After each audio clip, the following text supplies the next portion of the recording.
This is the current federal tax developments for the week of December the 5th, 2022. Current federal tax developments are brought to you by Kaplan Financial Education and by your state society of CPAs. Ed Zollers coming to you from Phoenix, and we're going to talk about what happened this week in federal taxes. And to get started, we're going to be talking about a IRS issuing the first guidance on the Inflation Reduction Act of 2022. This dealing with the prevailing wage and apprenticeship requirements that allow taxpayers to get a higher tax benefit if they comply with those requirements for a number of the provisions that were added as part of the Inflation Reduction Act of 2022. As well, we're going to talk about a case where this taxpayers did just about everything wrong. This case is instructive for all the ways the taxpayers manage to have their loss disallowed for their partnership, and not just for the obvious problem that they weren't real estate professionals and therefore it was by definition passive, but we have a whole lot of other ways they managed to destroy it because of how they decided to structure their setup. That was kind of an interesting case, so we'll take a look at that case as well. This week I had been on the road and had a unscheduled 2-day stop in Minneapolis. Based upon you might have heard there was a rather large storm that hit Minneapolis and dropped about 8.5 inches of snow on the airport on Tuesday. Well, unfortunately, I was changing planes in Minneapolis this week for a trip to the East Coast and essentially arrived before the storm, but my plane that was going to go ahead and take me out to Connecticut ended up not leaving until after the storm had arrived. And by the time everything was said and done, that flight never went to Connecticut. And so by the end of the day, I was in Minneapolis for a while, doing some work there, coming back to Phoenix, able to do a Zoom into Connecticut. But it was kind of interesting running that way. So, been an interesting week. So, been doing a few things. But this week, I'm back here in Phoenix, so I did make it back. And I have only one more trip scheduled for the year to do something for a firm later this week where I get on the road. But otherwise, everything this week is local here in Phoenix. So I will be looking at cameras a lot more, just like I have been doing for the past couple of years via Zoom or other mechanisms. So yeah, it's that week. Well, let's get a look at this week then. Let's start with Notice 2022-61. This was released on November the 29th of this week. Essentially, the Tuesday I was getting stuck was the day that this came out. But this was the first IRS guidance on provisions of the Inflation Reduction Act passed back in August. Now, you should be aware the IRS put out a lot of requests for comments and information related to items that are part of the Inflation Reduction Act. Remember, a lot of these items take effect beginning January 1st of 2023. And this particular one has a special issue because until this guidance gets out, everybody qualifies for the higher rate or the higher benefits, let's say the better benefits for a lot of the credits until we get these rules out. And so there's a 60-day counting period. And so that's why not surprise there's a 60-day period after these are published while you can still get your project started and not need to comply with these rules in order to qualify for your higher benefit. Now, what this involves is, as I said, a whole number of provisions in the Inflation Reduction Act were involved in this. I mean, there are, from the refueling, various other credits there. There's just a ton involved here that basically, if you comply with pay the prevailing wage and make use of what's going to be, in this case, apprentices for a proper portion of the work, that you qualify for a much higher credit. For instance, we talk about the issues involving the qualified refueling property. The credit goes for commercial enterprises from 6% of the expenses incurred to 30%. So obviously, we kind of want to know how this works to see what it is, right? So the first requirement is, what is the requirement if you're going to meet the prevailing wage requirements found in these various sections? And you'll see this, all the sections involved are listed in the article in the materials that we have, plus the article on the website that also has the same information regarding that. Generally, a taxpayer satisfies prevailing wage requirement with respect to any labor or mechanic employed in construction alteration or repair of facility, property, project, or equipment by the taxpayer or any contractor or subcontractor of the taxpayer. So basically, everybody working on the project has to meet this prevailing wage requirement. That means every employee of every contractor you've got has got to meet this. Now we get to the apprenticeship rules. You'll discover that if they don't employ more than 4 people, then that contractor gets out of the apprenticeship rules. But in this case, you don't get out even if it's just one person. You have to pay the prevailing wage.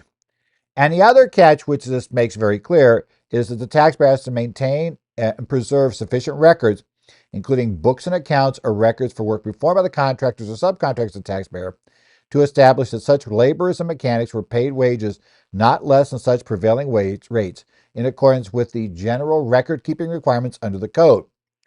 So in essence, expect you to have detailed information about the employees that worked on the project for each contractor and proof that they were paid a wage at least equal to the prevailing wage. Now, the actual prevailing wage guidance that we got here is generally Department of Labor publishes on the website www.sam.gov a prevailing wage determination for the geographical area and the types of construction applicable to the facility. That includes all labor classifications for the construction, alteration, or repair work that will be done by laborers and mechanics. And that wage determination contains the prevailing wage for the laborers and mechanics to perform work on the facility as most recently determined by the Secretary of Labor in accordance with, love this, subchapter 4 of Chapter 31 of Title 40 of the United States Code that's identified in Section 45B7A of the IRC. So that's the background. Now, in some cases, you won't find the particular type of labor being done or classification. There'll be limited circumstances where there's not a prevailing wage established. And if that's true, then basically the Secretary of Labor, right, we're going to essentially have to contact the Secretary of Labor in accordance with the rules they have to come up with that prevailing wage. And they explain to you in the guide how you have to do this, and especially the contact email address you have to make contact to get that prevailing wage rate for that thing that doesn't otherwise fit the table, right? So that's going to be involved. And as well, they do make clear that prevailing wages for apprentices, I'll get that right, through a registered apprenticeship program may be less than the corresponding prevailing rate for journey workers. So there may be a difference involved with this, right? So that's going to be the background. They also have definitions of the various key words here, like what it means to employ somebody, what it means for wage and wages, what's a labor mechanic, what's construction, alteration, or repair, and the prevailing wage determination. The notice also contains a series of 3 examples about applying this rule. Bottom line, you need to know the prevailing wage for every laborer or mechanic that is working on the project for every contractor, and you have to make sure and get sufficient records to show that that contractor paid the prevailing wage, I'll get that out right, to those particular individuals. Now, that does not necessarily mean you have to hire somebody who is a union shop, but it does mean that the wages have to be at that level. And while various of these sections may provide fixes, generally, if you have to try to fix later, you're always going to have to pay those people the shortfall, whatever they were paid below the prevailing wage, and you have to turn around and also then pay various fines. So generally, if you want to get that higher benefit, you're going to have to figure out, what these wages are and make sure they're paid. Or do the math. Is the prevailing wage payment going to cost you more than the higher benefit? In which case, then maybe you decide I'll take 6% instead of 30, let's say, for qualified refueling property, and that'll be my choice. And therefore, I won't worry about prevailing wage, and I don't need to deal with all this other record keeping. But if that's not the case, prevailing wage is not, is going to be not so much more that it's going to cost you more than the credit, then you may very well want to make sure that, the contractors, if need be, give people a wage boost, while they're working on your project to make sure that this comes through. Now, next it comes up and gives us guidance on the apprenticeship rules. Again, in most of these cases, they require you to have a certain percentage of the hours be done by qualified apprentices from a qualified apprentice program. Now, in order to meet this requirements, there are going to be 3 tests. You must satisfy the apprenticeship labor hour requirements and subject to any applicable apprenticeship ratio requirements. And those are the requirements under the code sections or the credits in question for what percentage of the hour or what amount of the work or what amount of the workforce must be apprentices, right? Must be done by apprentices or must consist of apprentices. So those who have apprenticeships. So you're going to have to understand that from a qualified apprentice program. You also have to satisfy the apprentice participation requirements. Now, as I mentioned earlier, this is going to require that each taxpayer, contractor, or subcontractor who employs 4 or more individuals to perform construction, alteration, or repair work with respect to construction of such a facility must employ 1 or more qualified apprentices to perform such work. So you have to make sure, if you're going to have, and again, you're going to need the data. That's going to be your problem as always in this case, to prove that you have, that people have met that requirement. Now, there is a special exception that applies here called the good faith effort exception. And you'll be considered to have made a good faith effort in requesting qualified appraisers if the taxpayer requests the appraisers from registered apprenticeship program in accordance with usual and customary business practice for a registered apprenticeship program in a particular industry, and you have records that you made that request and that it was denied because they couldn't find anybody to fulfill it, right? Or they didn't respond to a request, right, that was made timely. So if you're going to go down the good faith line and say, well, we tried to, but we just couldn't get these apprentices in here, you need to document that. And also be aware that the way the law is worded, you can't just say they didn't give you a competent apprentice. You're going to probably have to be able to say they didn't give you an apprentice. They didn't send anybody over, because that's going to be the problem, because it doesn't appear that you have any right to reject. If you're rejecting the apprentice, then you're going to fail this requirement. So be aware of that. They have a similar set of definitions for this section and this part of the notice for all of these key issues as to who's involved, what it is, along with a single example of how this would work. They next have the next part of this talks about when you're determined to have beginning of construction. And what they really do here is, for the most part, they go back to a test found under Notice 2013-29 for the physical work test and the 5% safe harbor. If you satisfy either test, you will have begun construction. And you also have to meet the continuity requirements, right? For purposes of certain credits. 4 credits have to be done. And that's based on facts and circumstances. Now, physical work test, construction facility begins when the physical work of a significant nature begins, provided the taxpayer maintains a continuous program of construction. It looks at the nature of the work performed, not the amount or cost. So that would seem to make the most sense, that you have real. You can't just kind of do something or just do something high cost, but it's not significant. You've got to do that. The second test is called the 5% test. And that is if you pay or incur 5% or more of the total cost of the facility, and thereafter you make continuous efforts to advance toward completion. And in this case, all costs are considered. So if you're not going to satisfy, you could use the 5% safe harbor, saying once 5% of those costs are in, as long as we don't, stop building the project, we have the continuity, we're going to be fine. That'll be the idea for when it starts.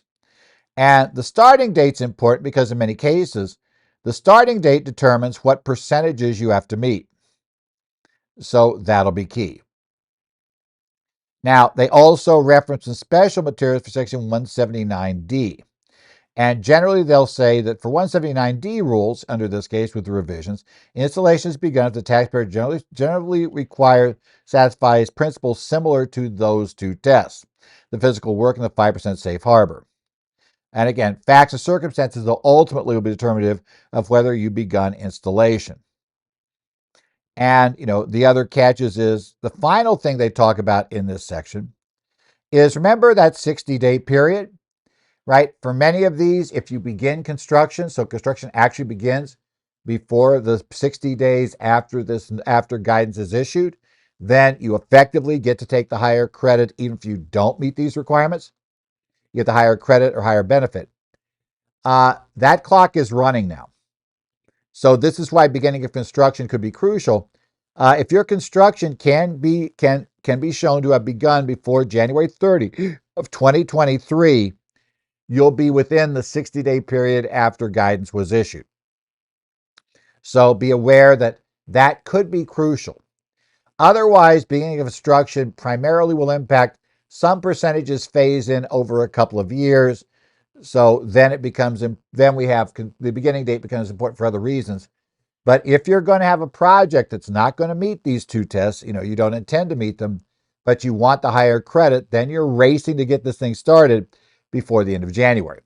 Now, in some parts of the country, like Phoenix, where the weather is not going to be that big a problem in the winter, in fact, that's generally when we would prefer to do a lot of projects that are outdoors of any sort, it may be not that big a deal to get it going if you can just find people.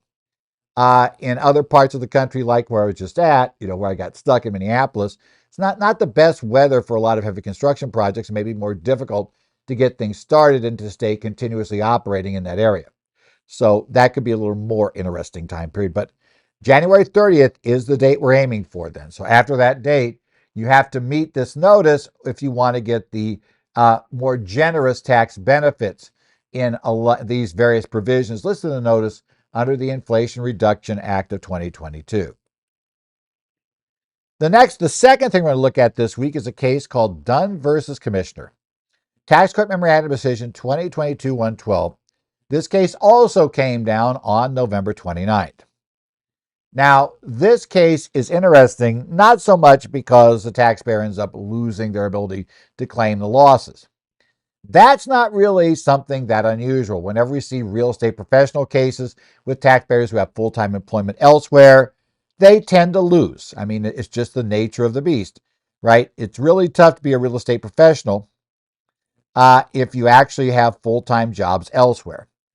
But in this case, that wasn't the sole reason why they lost it. And I can't recall a court case in recent memory where the court has gone ahead after having already made a finding that would have denied the entire deduction, kept going and listed every way that they could deny the entire deduction. So we have a whole series of problems we're going to note here. And only the first couple only partially would reduce the deductible loss. All the others totally kill it. So let's talk about how these taxpayers, in essence, what did they do? And my impression is the court went to this length because I think the court got the idea that they had attempted to kind of disguise it. I don't know. It's one of those things. There's some other story here about why the court felt the need to just hammer so hard on this. They weren't represented by counsel in this case. And so it doesn't seem likely they're going to go to the Court of Appeals. And even if they did, it doesn't seem likely the Court of Appeals is going to overturn any of this. So it wasn't really that case where a judge was just trying to, ensure that if it got to the Court of Appeals, that they had all kinds of backstops that would enable them to, not have to worry about the Court of Appeals overturning their decision and sending it back to rule on something else. So if you remember going way back to the early 2000s, the second Strange decision, this case kind of reads like that, where the tax court just goes down and keeps hammering on it. It blows up for A, B, C, D, E, F, G, H, I. I mean, all these different reasons to send the case back to the court, because I think there was concern when it went back to the Fifth Circuit. The tax court had a number of things that had issues with the Fifth Circuit on family and partnerships, and they were afraid that when it went back, they were going to, overturn on some basis. So Judge Cohen just basically gave them every option about why they'd blow it. And I'd say Strange was definitely a bad facts case.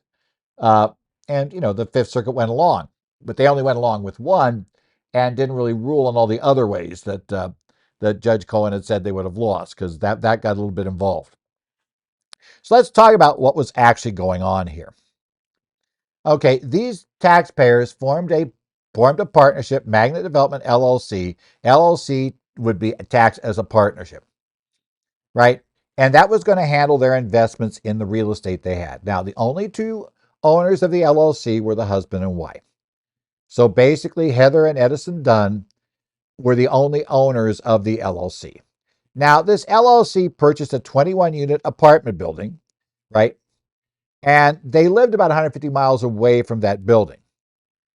So for a while, they, employed Ebony Calhoun to collect rents, show apartments, and clean vacant apartments. And then they hired Augusta Partners Property Management LLC to rent, lease, and manage that building with a contract with effective date in January 2014. They also had two other rentals, one in Athens and one in Snellsville, Georgia. Those were held in their individual names and they managed them on their own. Now, as I said, they each owned half of Magnet Development LLC, which was a partnership. The partnership filed a Form 1065 partnership return of income for the years in issue. It reported income and claimed expense deductions on the Athens and Snellville properties on its Form 8825 real estate income expenses of Partnership S Corporation. The corporation also claimed depreciation deductions at 100% business use of a 2013 Ford Explorer that Heather had purchased in May of 2013. And it reported net losses for both years in this case. So we're looking at 2 years of losses, right? Now, during these years, they were each, basically, Edison was employed as a full-time technology support specialist with the Gwinnett County Public Schools, and Heather was a full-time computer specialist with the Huron Consulting Services LLC. So they each had full-time jobs. Now they're going to also say, in addition to each having full-time jobs, they're also saying, oh yeah, by the way, we were real estate professionals. Now, neither the employment with Gwinnett County Public Schools nor the employment with Huron Consulting Services qualified as real estate activity time. And remember, as an employee, you can only count any hours you work, even if it's a real estate business, if you own at least 5%, and neither one of them, obviously, it's kind of tough to own 5% of Gwinnett County Public Schools. And, certainly, and the wife, there's nothing in the record that suggests that she was a owner in the Consulting Services LLC that she was a full-time computer specialist with. And secondly, neither one of them appeared to be in real estate anyway. So now we have one of the basic problems that we always run into here is if you have full-time jobs, is it possible to be a real estate pro? Possible, right? If you have unrelated full-time jobs, but insanely difficult. And you better have just absolutely pristine records that you can back up with third-party evidence for various parts of it, because you're going to be spending a lot of time. You start figuring out the number of hours in the year.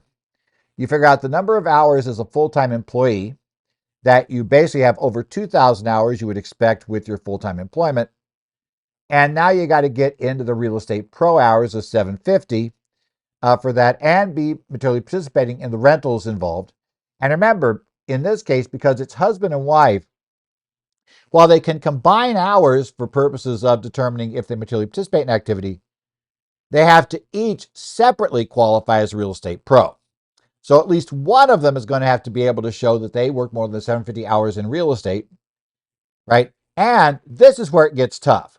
More than half of their hours for the year were in real estate activities. So that means I need another 2,000 hours from one of them. 2,000, let's say, if they actually work, let's say exactly 2,000 hours full time for the year, I need them to show they had 2,001 hours in the real estate activities. If you start running the math on that, it's really, really difficult to make that work. And that's assuming they're not doing any overtime in these jobs. So they're only working the 2,000 hours. So nevertheless, the taxpayers, despite all of that, they had these losses they claimed as real estate pros. They were going to go ahead and take the losses on the real estate. But here's the other problem we have. Even though they did that, they did not make the election under 469C7A to combine all of their rental activities for the year. Now, why you'd like to do that is generally because if you do that, then if they're all one activity, remember, we want to materially participate. Just being a real estate pro is not enough. You have to show not just you're a real estate pro, but then that you materially participate in the rentals. Being a real estate pro only gets rid of the problem of having to show, it gets rid of the problem of the rental real estate just is always passive. We're going to take that off the table. 469C7 takes that off the table if you're a real estate pro. But then that means you got the same problem you have with any other investments you've got, showing that you truly materially participated, which is very difficult to do. Well, the IRS, not surprisingly, examined these taxpayers, and not surprisingly, the IRS disallowed the losses. I'm sure, going through the facts, nobody's terribly surprised that that would happen. But when we get to the case, we discover that the court found all kinds of ways they had problems, and it's important to understand each one of them because people foul every one of these up. So let's start with the first issue we ran into. Let's deal with that car. Remember Heather's car, Heather's Ford Explorer? Well, here's the problem with that. The first thing they noted was that Heather and Edison couldn't explain why the partnership should be entitled to deductions for property it did not own. This is something we see all the time, right? Taxpayer goes, buys a car at a car dealership, right? Well, they're told either by the dealer or by their insurance agent, oh, no, we don't want to title that in the company name because your insurance is way higher if we have to get a business insurance policy. So they title it in their personal name. Now, while that's not fatal to the deduction, it does make it much tougher to make that work.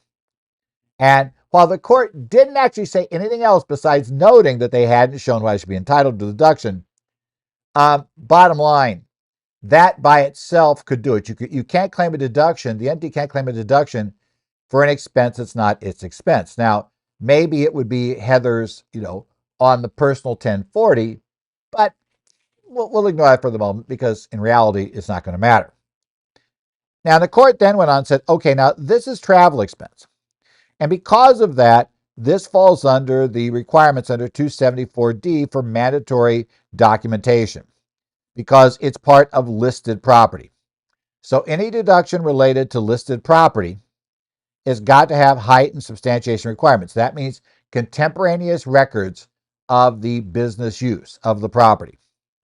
And the problem here is, in the case and before the IRS, the taxpayers never presented that record.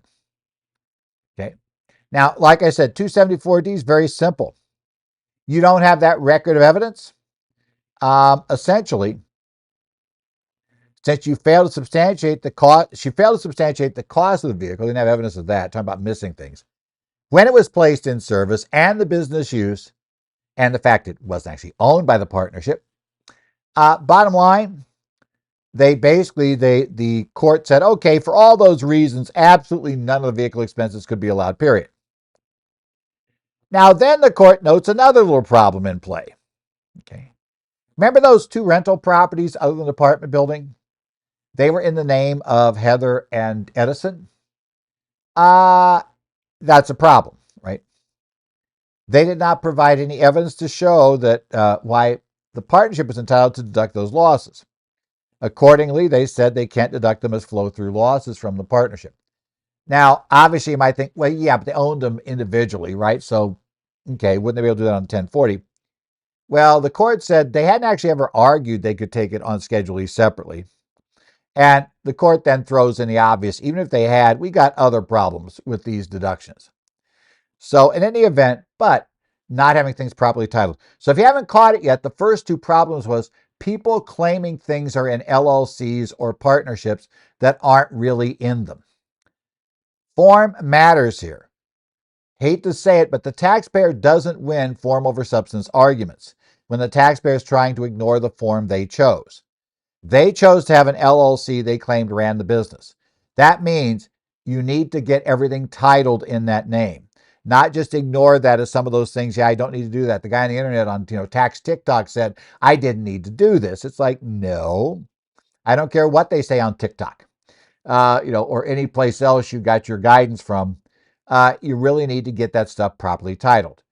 You chose the form, you chose the LLC. Secondly, I think as an attorney would have said immediately, look at this was, and not having a title on that stuff means you kind of blew all the benefits of the liability protection anyway. So, you're screwing up on this. But remember, they save so much money not paying for professional advice to attorneys and CPAs. It was great, right? Just kind of did that. Well, now that's not the end of their troubles. So we have these losses flowing out of the LLC, right? And so far, at least we have the apartment building, right? The apartment building owned by the LLC, right? It had expenses, and ignoring the travel costs, the Ford Explorer, well, that loss is coming out of the LLC, right? Yeah, but now we got the next problem.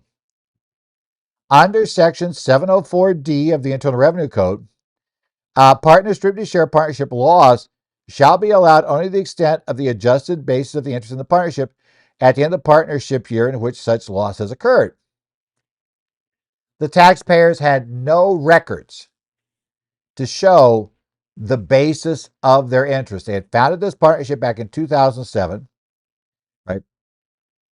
They had no records from February 8, 2007, when they formed this thing, all the way through 2013, 2014, to show what their basis in their partnership interests were. If you cannot prove the basis, no deductions allowed, right? 704D is going to limit your losses to what you can show.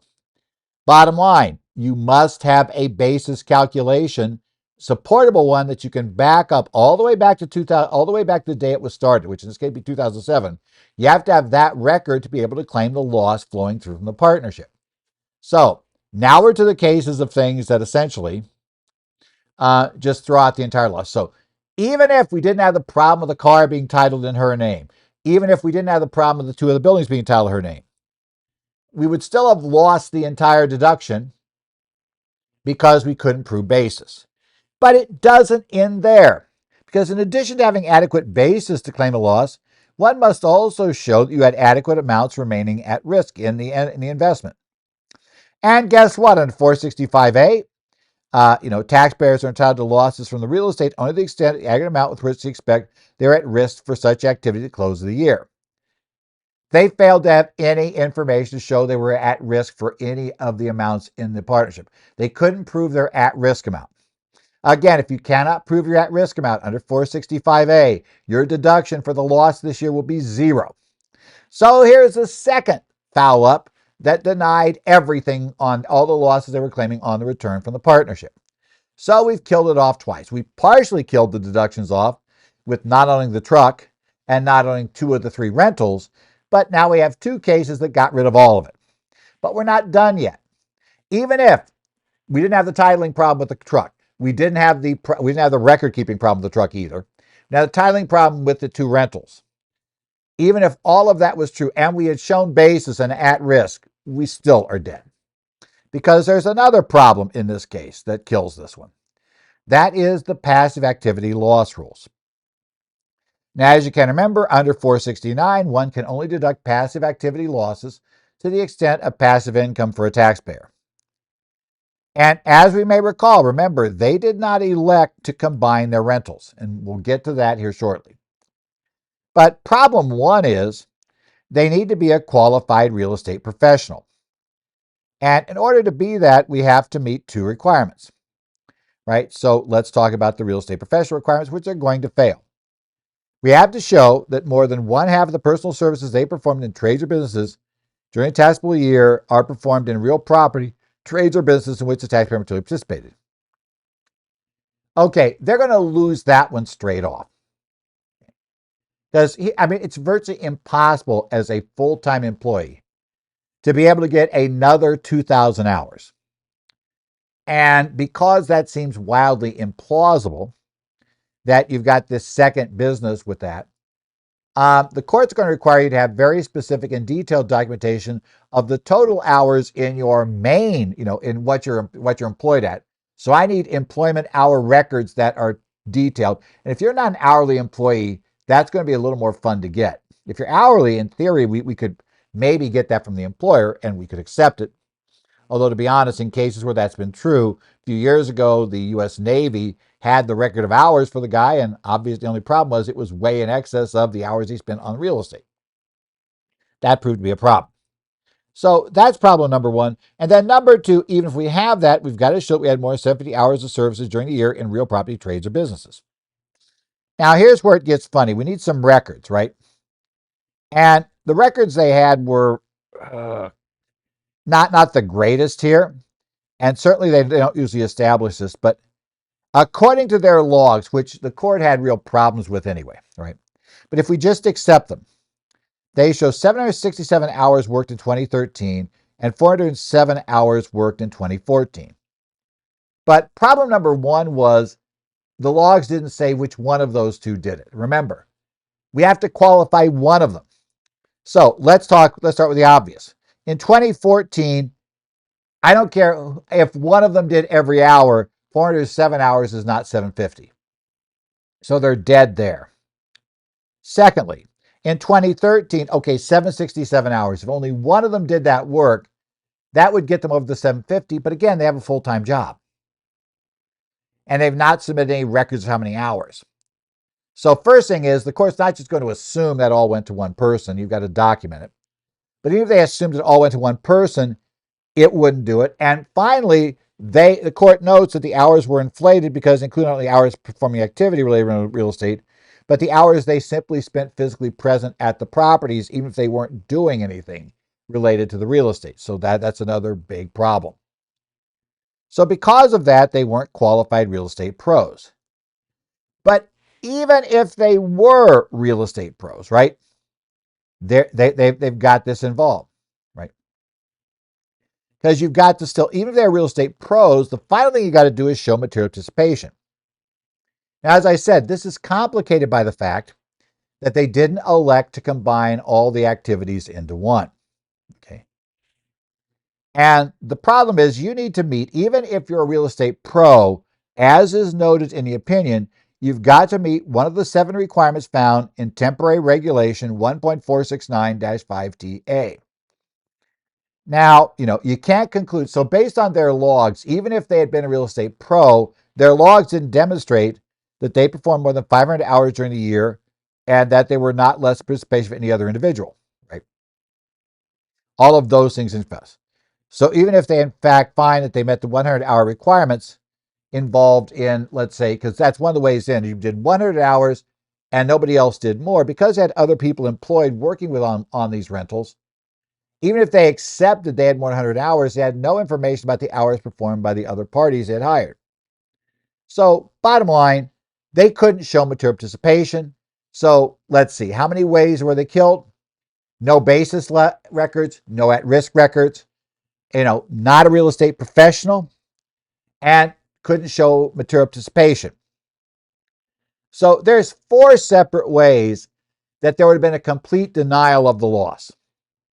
And then on top of that, the fact they mistitled assets and didn't have records for the driving and didn't have other records, those also would clobber a substantial part of it, even if you didn't have those last 4 problems. So if you want a case about how to screw things up badly and how to lose your deductions, in this case, the Dunn case gives a really good example of all the ways things can go south. And in this case, yeah, they went south badly. This has been the current federal tax developments for the week of December the 5th, 2022. As always, this session is presented to you by Kaplan Financial Education and by your state society of CPAs. If you have any questions, you can email me, edzollers@currentfederaltaxdevelopments.com. I also will be monitoring the discussion groups, the Connect sites that are run by Arizona, New Jersey, Minnesota, Illinois, and Washington. I take a look in those from time to time. I also keep an eye on the discussion board run by the Idaho Society of CPAs. So, keep your eyes open in those areas. And, if you have any questions, pose things there. They're very useful resources generally for kind of discussing things among your peers. And as I say, I do look in there from time to time. So if I see something I think I might be able to help, I may chime in if you're there. Otherwise, it's going to be another week. I've got one more trip left this week.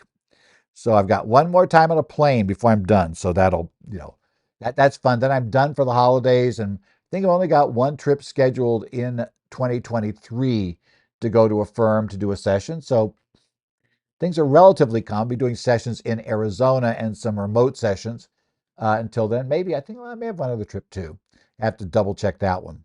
So I may be out there a bit, but a little bit this year. We're still doing a lot of Zoom sessions, doing a lot of webinars, shorter session times. So we've done things like that more. So we're still seeing that sort of thing. So we'll be around working that. Otherwise, though, hopefully we'll be back next week, seeing what happens in taxes for the week. And I'll be seeing you here, hopefully at that time, for more items on current federal tax developments.